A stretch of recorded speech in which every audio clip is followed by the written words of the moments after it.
Good morning, church. How are you guys doing? Let us open up in prayer before we read God's word this morning. Our Father in heaven, we just like to thank you for this opportunity to come and worship you, Father, to come and sing praises to you, to remember your son's sacrifice, Father. I pray that as we sit here, Father, that you will speak through me, that the words that you want to be spoke, Father, will be spoken through me, and that I would just be used as a vessel for you, Father, and not my own. I pray that the lesson will be impactful and the lesson will be meaningful for all of us, Father. In Jesus Christ's name I pray this prayer. Amen. So, happy Father's Day to the fathers. I'm not a father. No, not almost. Whoever said that. Oh, yeah, one day, yeah. Okay. So, I just want to say thank you to the fathers out there. I haven't told my dad Happy Father's Day yet because we're 3 hours behind, so I think he'd get really mad if I called him at 8 in the morning. Went over there, it'd be like 5 or 6. So, Happy Father's Day to all the fathers in the crowd. Father's Day is awesome. Father's Day is a day that we stop to think about the things our fathers taught us, to think about the things that other men that can be used as father figures have taught us as well. I have my dad, but I also have many other men that I look up to just as much as my own father because they taught me just the same amount of qualities. Men on this earth, fathers on this earth, people that we look up to, other men, have a great role. They teach us younger men and even younger ladies how to hold ourselves, how we should speak. I remember one day when I was in church, I was 6, and I went and shook a man's hand, and I kind of like 6-year-old just went like this, and he's like, "Brother Martinez." I'm like, "Brother Martinez?" And he grabs my hand and just shakes. He says, "Firm." And I said, "Oh, okay." So ever since then, it was always a firm handshake. Another time in church service, I was running up and down the water, and I was drinking water, and I ran back down, I ran back up, drank water, ran back down, ran back up, drank water. I guess I was distracting an older man. His name was Brother Lehman. Brother Lehman takes off his belt in the middle of the service and says, "Young man, if you don't stop, I'm going to spank you, and then I'm going to call your father, and he'll spank you as well." Right? And then there was another time where it was something really basic, and it was my grandfather and my dad. And I was sitting there, and I had just got a 1986 Bronco 2, and I was real excited. My grandpa gave it to me, and he goes, "Right, son, it doesn't run, but you can have it for free." And I'm like, "Oh, sweet," right? 6 months into it, it's no longer sweet, okay? We're 3 fuel pumps in. I've changed spark plugs. I pulled everything out that you can think of. I might as well have just rebuilt the engine. Come to know, my grandpa's just sitting there like this. He's just waiting. And he goes, "Son, you should have asked me." And I'm like, "What do you mean I should have asked you? You gave me the truck." He goes, "There's a fuel filter underneath the tank that if you take it off, you're not going to have that fuel problem anymore." Took off the fuel filter. It worked just fine. The lesson I learned there was to look for wisdom in all situations because he said, "Son, you thought you knew it all when in reality it was just a $6 fix. $300 later." Okay. What men have taught me in this world is so important. And I was thinking about, Mike's like, "Hey, can you preach on fathers?" He's like, "Yeah, sure." And I'm thinking, well, what should I preach about? You know, my dad's done this. Other men that I've known have done this. And then I was like, you know what? I'm just going to relate what I've learned from our Father in heaven. I'm going to tell you a story about a father with 4 children.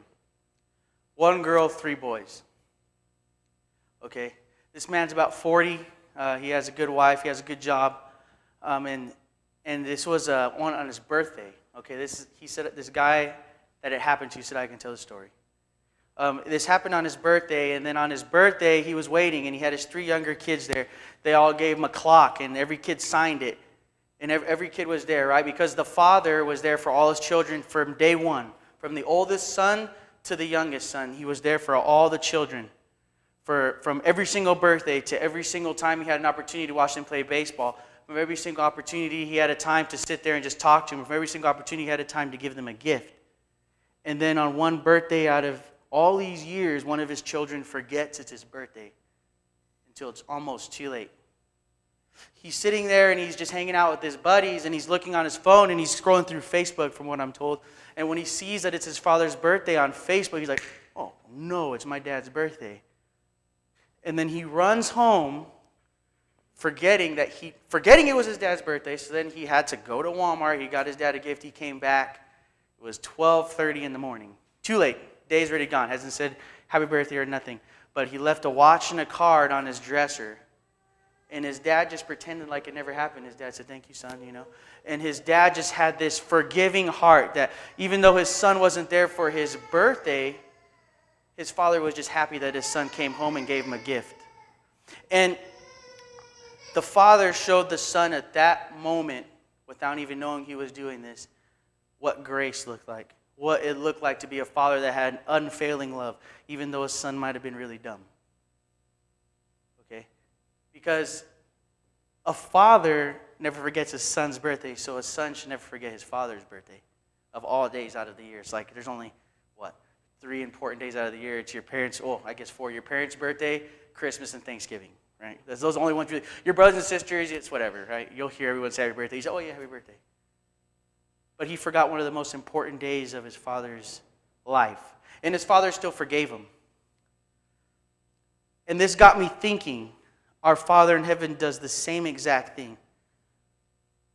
We're going to go to Matthew chapter 18, verses 12 through 14.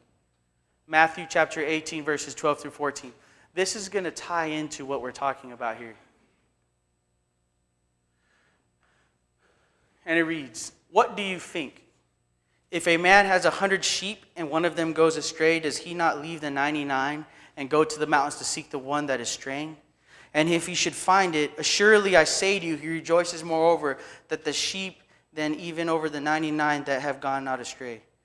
Even so that it will not be of your Father in heaven, who is the one of these little ones, even though it is your Father in heaven, that one of these little ones should not perish.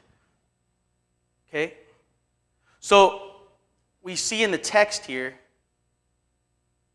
that there's a parallel. And a lot of times in John chapter 10, Jesus is referred to as what? The Good Shepherd, right? Our Father is referred to as the Good Shepherd. Right, we're his sheep, we're his flock. And here it talks about that won't a shepherd go look for his one sheep that is lost, even though he has all 99?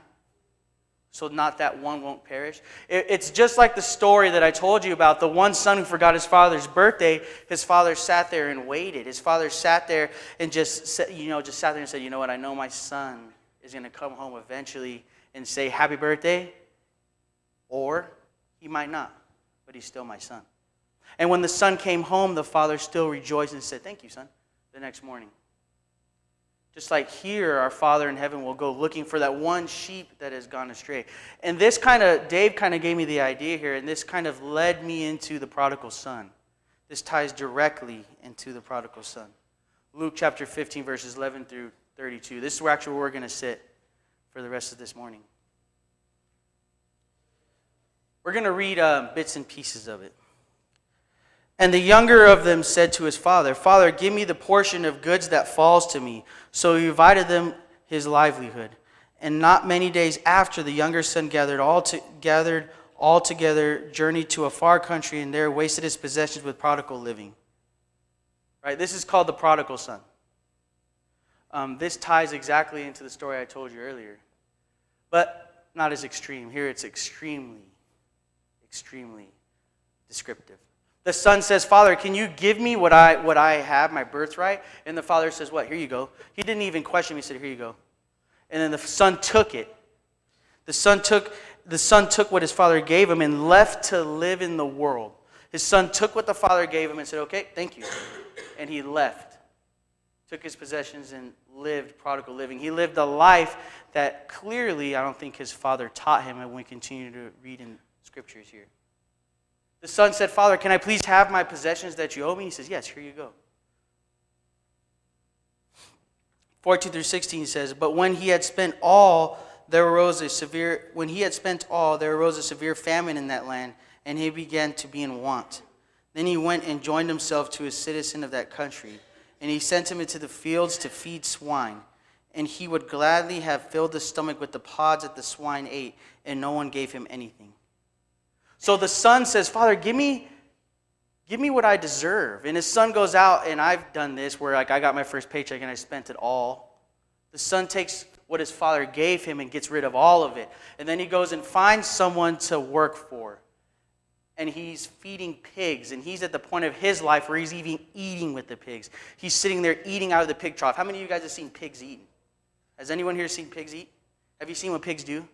Pigs sit there with their huge snouts. They sit there and push their food around. They eat it, and then this comes out of their mouth, and they push it around more. They chew on it, and it's like they're just eating a big buffet of their own, like, feet. Like, they're just falling out of it. It's hard to explain, but it's the most nastiest thing you'll ever see. And then sometimes the pigs even roll in their food and get up and eat it again.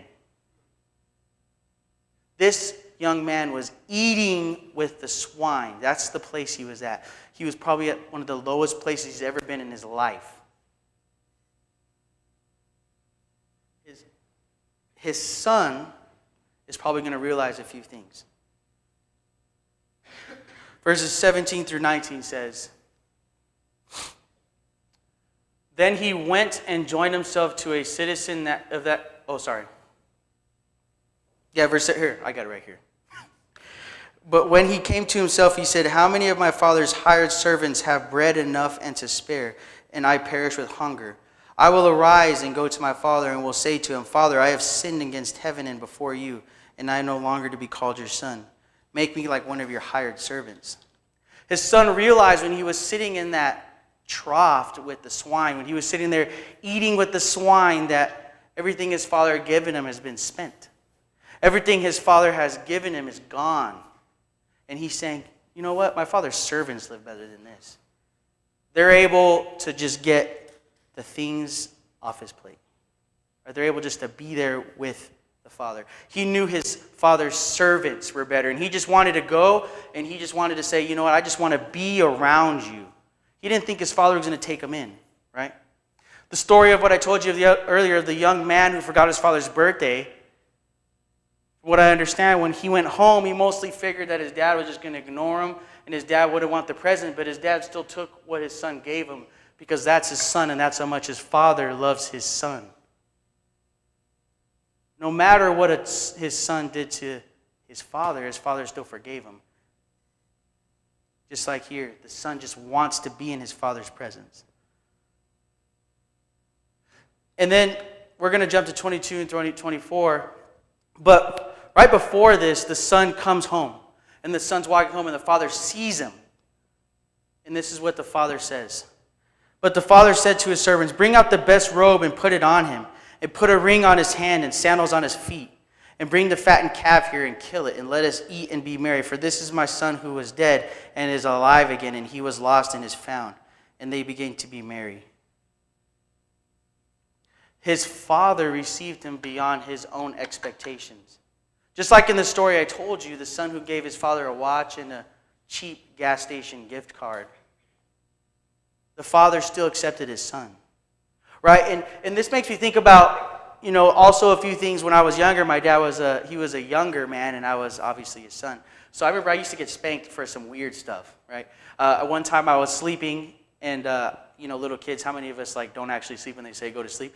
I was sleeping like this, and I look up, and I get spanked for looking up off the bed, right? My dad made a few mistakes when I was a child, because my dad was learning how to be a father himself, right? He wasn't an abusive man. I think my dad was just trying to teach me to sleep or something. I'm not sure exactly what he was trying to teach me. But he was trying to teach me something, right? Our fathers here, what I'm saying, sometimes they can fail us. Sometimes our fathers might not even try to fail us, and they do, because sometimes it just happens. But still, our fathers are doing their exact best that they can do for us. But our Father in heaven is unfailing, right? Because the parallel, Jesus is always talking in parables, so the men of the world, the Pharisees and the people around him can understand these spiritual concepts he's trying to teach them. Okay? Just like the shepherd that will go find his one sheep that was lost, and just like the father that will give his son that left and spent all his money and came back, he'll give him the best. Our Father in heaven will clearly do the same for us. Our Father will give us beyond what we deserve because he loves us that much. What do we think about? When I was thinking about my dad, I was thinking my dad will take me here. My dad will help me do this. If I called my dad today and I said, I need to do something, my dad would probably try to help me to the best of his ability. My Father in heaven will always help me to the best of his ability. This Father's Day, I was really thankful for my dad, but then I'm even more thankful for my Father in heaven, because without him, a lot of things would be impossible. He's made a lot of things possible, right? Our Father in heaven, when we go astray, he goes and looks for us. Maybe not the way we expect it, but he might send Dave to come look for you. He might send Mike to come look for you. He might send anyone to come look for you. They might talk to you because the Father's put it on their heart. They might say, hey man, where you been? And you're like, oh, here we go again. But that's the Father maybe looking for you. He's trying to bring you home. Or what about the times when we're just caught up in our self, and we're just caught up in our sin, and we're just sitting there, and we might be like figuratively eating with the pigs, and I might just be saying like, man, what am I doing? Who's willing to take me home even if I just want to be in his presence, my Father? I might just say, God, you know what, I really messed up. I understand that he'll forgive me, but sometimes I still have these prayers like, God, I really messed up. If you just let me just get through this, man, I'll be happy. But my Father will bring me way through it and beyond, and he'll show me, son, I still love you. Just like our fathers here on earth may do for us. Right? Our Father in heaven is far greater than any of our wildest dreams, than any of our greatest expectations. Right? What I really wanted to pull from this is, if you haven't figured out, I'm pretty sure you did, but that son that forgot his dad's birthday was actually me. Okay? I forgot my dad's birthday, and I remember the next day my dad was like, yeah, it's okay, Stephen, it's okay. You know, and I was expecting the silent treatment. I was expecting, like, you know, I'd come get coffee, and my dad's like, yeah, okay, son. But instead, my dad was like, hey, man, and I'm not sure if he was trying to embrace me or if he was just trying to put me to work. He's like, hey, man, you want to work on the truck? I'm like, oh, yeah, sure. And then we go out there and we're working on the truck, and my dad just pretended like nothing ever happened. He showed me unconditional love. He showed me unfailing love, and our Father does the same exact thing. We may face different consequences, but our Father still brings us in with no question asked. Right? Our Father in heaven is far more merciful than I think I even understand. Sometimes when I don't understand why my Father is forgiving me, that's okay. Sometimes when you sit there and think about how wonderful it is, it's beyond our understanding. It's just hard to grasp.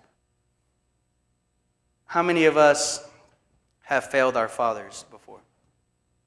A lot of us. How many of us have failed our Father in heaven?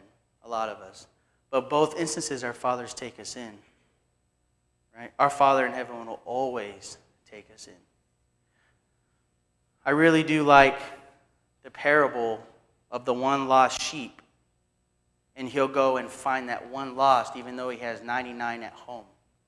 It shows us that our Father thinks that even though I may be that one sheep out of the 99 who are faithful and decide to stray from that good pasture, from that green pasture, he'll come look for me.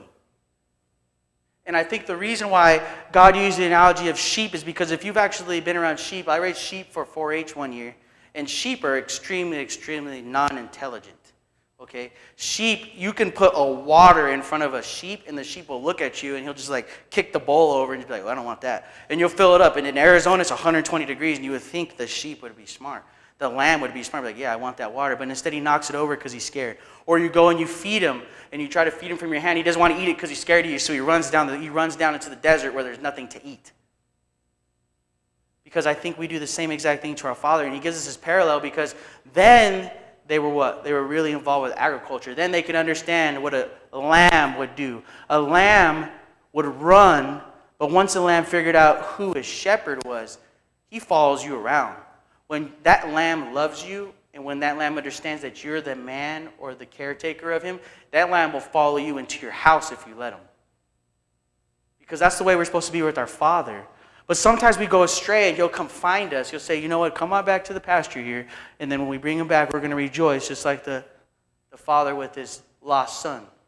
Let's kill the fattened calf. Let's give him a nice jacket. Let's rejoice because my son that is dead is now alive again. My son that was lost is now found.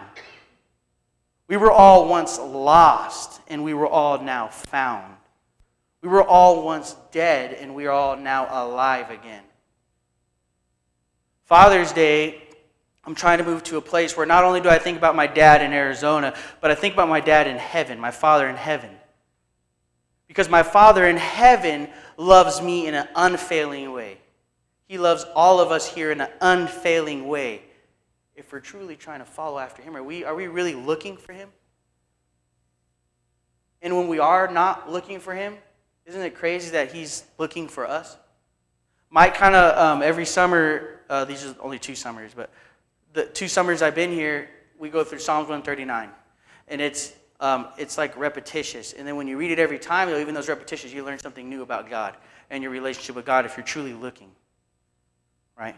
Psalms 139, it says that even though you may flee, his hand's still waiting for you to take hold. And that's still the case here.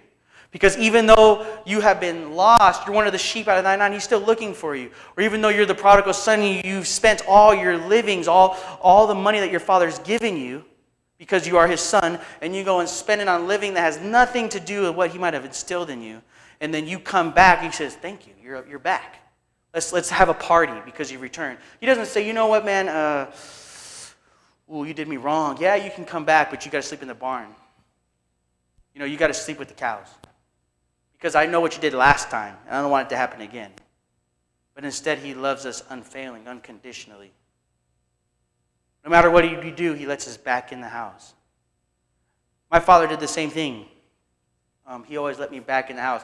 I'd be out, 2 o'clock in the morning, 3 o'clock in the morning, and I was a senior in high school, and my door would be locked, so my mom would like to lock the door. And you know who would come unlock the door for me? My dad. He'd be real mad, but he'd come unlock the door for me because I was a son and I was returning home. When Mike gave me this lesson to give this Sunday, I was really sitting there and I was thinking about all the things my dad did for me. I was thinking about all the things my dad did for me, and God allowed that to just see what God does for me as my father.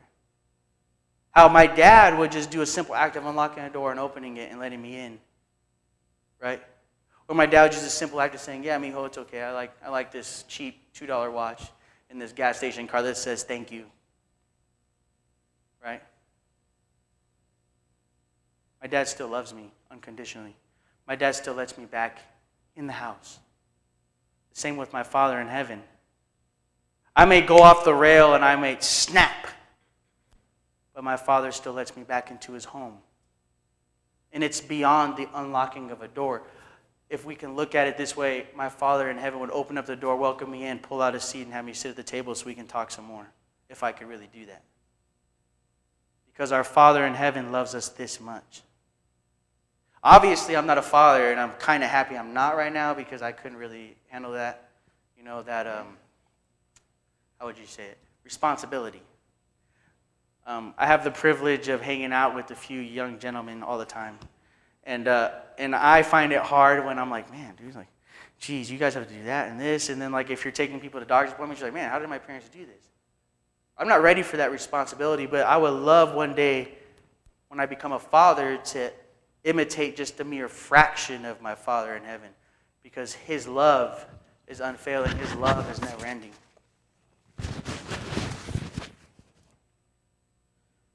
This week, instead of allowing our struggles or our fight against life here to point us to a point of pity, to where we're just like the prodigal son and we're just sitting there in that trough, just with the pigs. This week when we're sitting there just thinking about that, let's remember that just like the prodigal son, let's realize that we can get up and we can go to our Father in heaven and he'll receive us back just like the Father.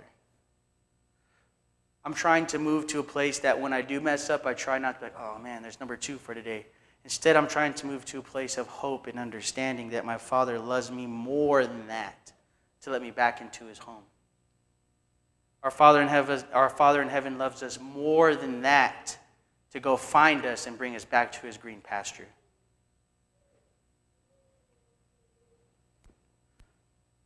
We know that our dads here on earth are wonderful and are always looking for our best interest for the most part. But our Father in heaven is looking for our eternal interest of today, tomorrow, and later. The reason why I say eternal interest of today, tomorrow, and later, you're like, Stephen, that's kind of redundant. Eternal means forever.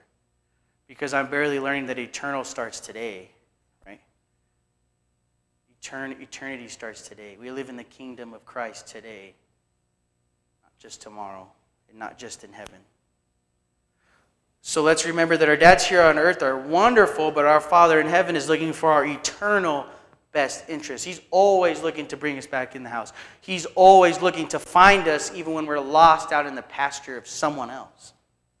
He's just trying to bring us back, even though we're kind of like the lambs that pull against the lead and just want to pull this way, and he's still yanking us.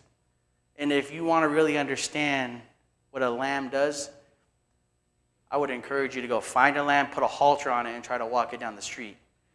That lamb is not going to follow you. But if you spend enough time with it, that lamb's going to follow you. If you spend enough time with it, that lamb's going to go with you anywhere you go. He might run, but he knows where the shepherd is, and you'll come back. And then you might move your leg and run again because he's kind of slow. But you'll come back. That's how we are. And I'm real happy that Mike asked me to speak about this because that's when I learned what my relationship should really look like. Even though lambs are a little slow, lambs are also sincere when they love their shepherd, even when the lamb doesn't know where you're going. We should be really sincere when we love our Father in heaven. So that's my challenge for today. For everyone here, let's look at this week. When we're thinking about, I might be slipping out, when we're thinking about, I'm struggling here, or I'm doing this, or I'm doing that. Let's think about, you know what? My Father will receive me no matter what I've done. He's looking for me even if I'm just the one out of, let's say, 5. He's still looking for you. If you're the one out of 1,000, he's still looking for you. So let's remember that we can always go back, just like the prodigal son. All these, the Bible is so excellent because everything just ties. It's just a huge knot.